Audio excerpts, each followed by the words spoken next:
One of the things that helps me overcome all of the betrayal and the pain and the hurt was the fact that I was able to identify the entity that was in those people. Like, for example, like the spirit of jealousy, the spirit of envy, like things like that, right? And so what I noticed was that about all of them carry themselves the same way.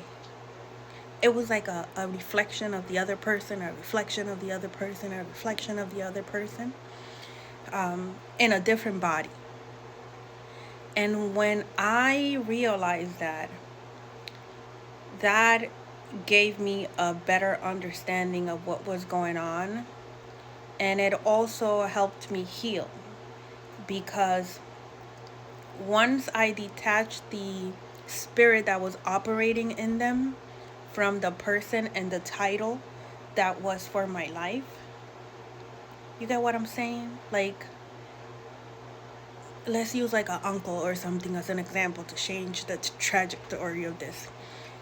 If I see like my uncle behave this way, right? And then friend such and so behaves this way, and brother and sister such and so behave that way, the same way, just in a different bodysuit. I was like, oh, it's this spirit that's working through them, right? So once I did that, once I was able to identify that, I was able to say, well, I don't engage with that type of spirit, right?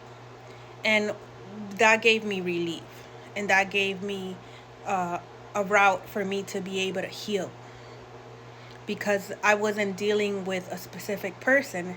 It was an entity that was working through them, right? And so when we go through things like that, because I'm not the only one, there's so many people around the world that are going through this right now, and we don't know why. It's like everybody's targeting one person type of scenario, and you're like, well, what the hell, right?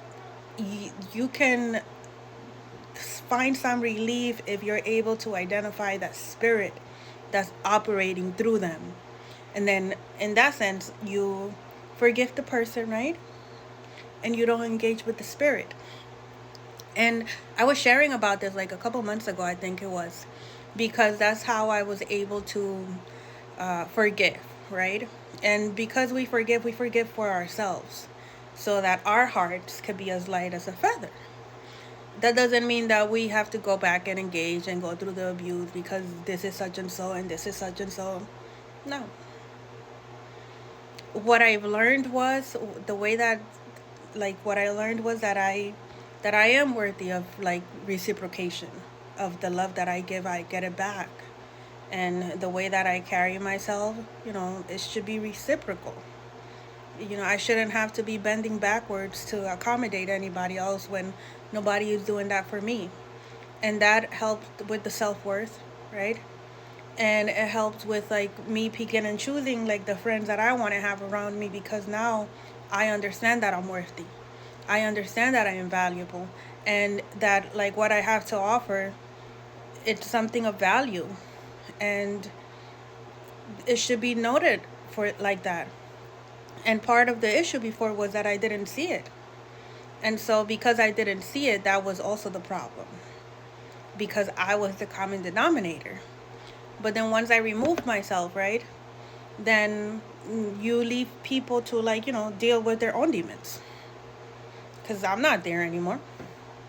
Like who you going to target now? But then there's other cases where like, people are in these type of secret societies and they go ahead and they do their little dark magic or whatever.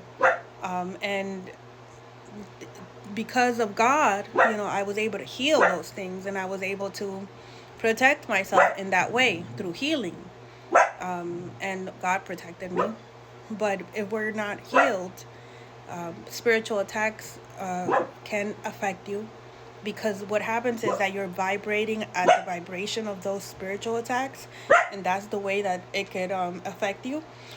But if you heal, they have nothing to attach to because their magic is remedial at best. It doesn't work on healed people.